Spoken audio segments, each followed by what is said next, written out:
إنك تغفر ذنبي. ایمان نصیب ہوتا ہے اللہ کی توفیق سے، اس کے کرم سے نصیب ہوتا ہے. تو اس پر ہمیں ایک تو اللہ کا شکریہ ادا کرنا چاہیے کہ ہمیں اللہ تعالیٰ نے ایمان کی دولت دی. یہ سب سے بڑی دولت ہے، سب سے بڑی دولت اللہ نے ہمیں جو دی ہے.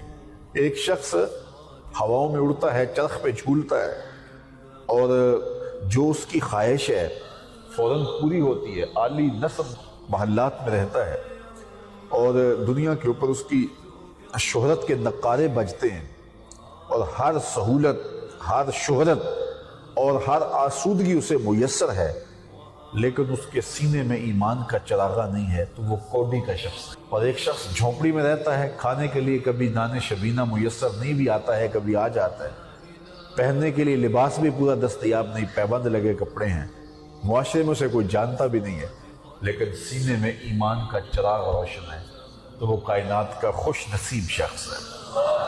حضور نے ارشاد فرمایا کہ میرے دوستوں میں سب سے قابل رشک شخص وہ ہے کہ جس کا سامان دنیا تھوڑا ہے اور نمازوں کا حصہ زیادہ ہے، اور لا یشار الیہ، جب وہ چلتا ہے تو اس کی طرف اشارے بھی نہیں ہوتے، یعنی مشہور بھی نہیں ہے کہ لوگ کہیں یہ فلاں جا رہا ہے، یہ فلاں جا رہا ہے.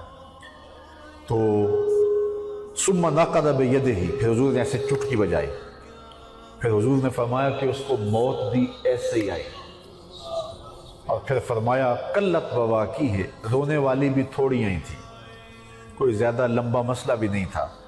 حضور فرمایا میرے دوستوں میں اگر کسی نے قابل رشک دوست دیکھنا ہے تو وہ یہ دوست ہے.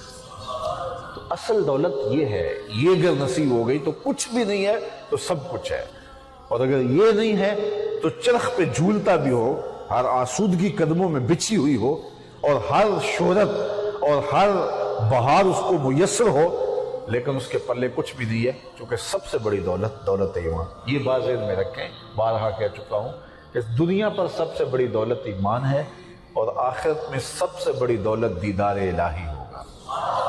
جو یہاں ایمان سے محروم رہا اور آخرت میں دیدار الہی سے محروم رہا، وہ حقیقی محروم ہے. اور جسے اس دنیا کے اوپر ایمان کی دولتیں مل گئی اور اللہ تعالیٰ پر توکل مل گیا تو وہ بہت بڑی دولت ہے. اگر دنیا کی دولتیں کم بھی ہیں تو کوئی بات نہیں ہے، بلکہ وہ حضرت سیدنا علی المرتضی رضی اللہ تعالیٰ عنہ سے ایک روایت ہے کہ حضور نے ارشاد فرمایا جو اللہ کے دیے گئے تھوڑے رزق پہ راضی ہو گیا، اللہ قیامت کے دن اس کے تھوڑے عملوں پہ راضی ہو گیا. کہ میرے بندے تو بندہ ہو کے راضی ہے، تجھے تو ضرورت تھی لیکن تو پھر بھی راضی ہو گیا، شکر ہے مالک تیرا شکر ہے. تو ضرورت مند ہو کے راضی ہو گیا، اور مجھے تو تیرے عملوں کی ضرورت بھی نہیں ہے. تو جو اللہ کے دیے گئے تھوڑے رزق پہ راضی ہو گیا، اللہ تعالیٰ قیامت کے دن اس کے تھوڑے عملوں پہ راضی ہو جائے گا. تو اصل دولت دولت ایمان ہے. اس لیے خندق کھودتے صحابہ کو جب حضور نے دیکھا نا، ان پہ پیار آیا.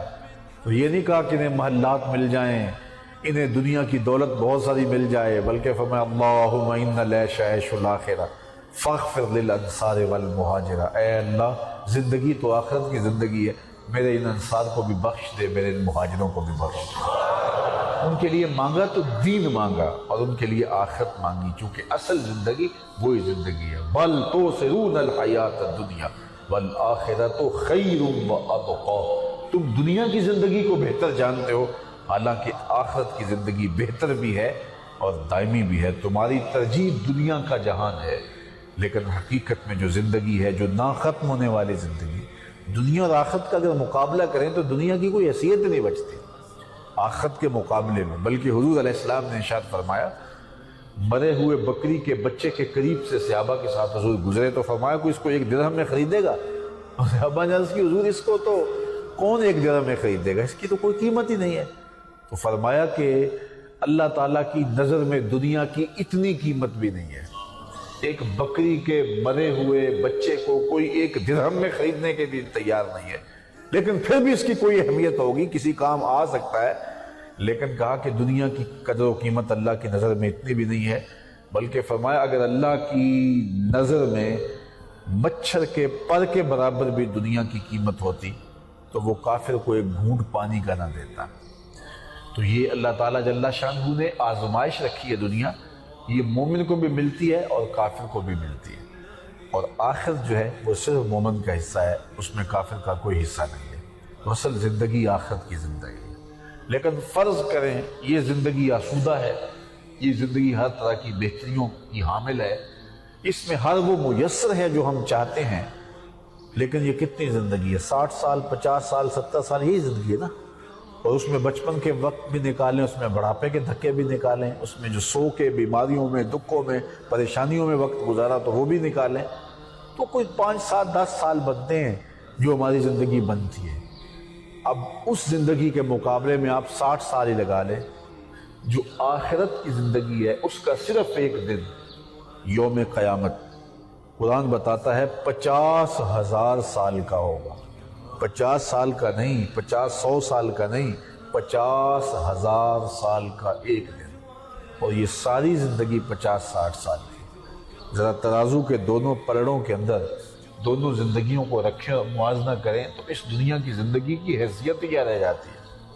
کھلے میدان کے اندر ریت کا ایک ذرہ پڑا ہوا ہو تو اس کی بھی قیمت زیادہ ہے، لیکن یہ دنیا کی زندگی آخرت کی زندگی کے مقابلے میں اتنی توقیر بھی نہیں رکھتی ہے۔ لیکن اس کا وزن تب پڑتا ہے جب یہ زندگی اللہ کے لیے، اس کے رسول کے لیے، دین کے لیے گزاری جائے، تو پھر آخرت کی ساری زندگی اس دنیا کی زندگی کے بدلے میں نصیب ہوتی ہے، تو پھر یہ زندگی کام کی آ گئی۔ اس لیے زندگی وہی زندگی ہے جو اللہ اور اس کے رسول کی یاد میں گزرے اور شریعت بیضاء کے مطابق عمل کرتے ہوئے ہماری زندگی بسر ہو۔ اس لیے ہمیں یہ مختصر زندگی پورے حزم و احتیاط کے ساتھ، پوری توجہ کے ساتھ گزارنی چاہیے۔ حضرت داتا گنج بخش علی حجویری علیہ رحمہ کے پیر شیخ قتلی ایک جملہ فرمایا کرتے تھے، دنیا یومن ولنا فیہا صومن، دنیا ایک دن ہے اور ہم روزہ رکھ کے گزار رہے ہیں۔ تو یہ تھوڑا سا وقت جو ہے اس کو صبر سے، شکر سے، حوصلے سے روزہ رکھ کے گزار لیں۔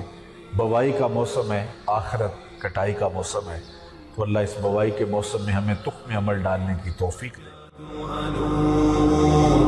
بحسرات قلبي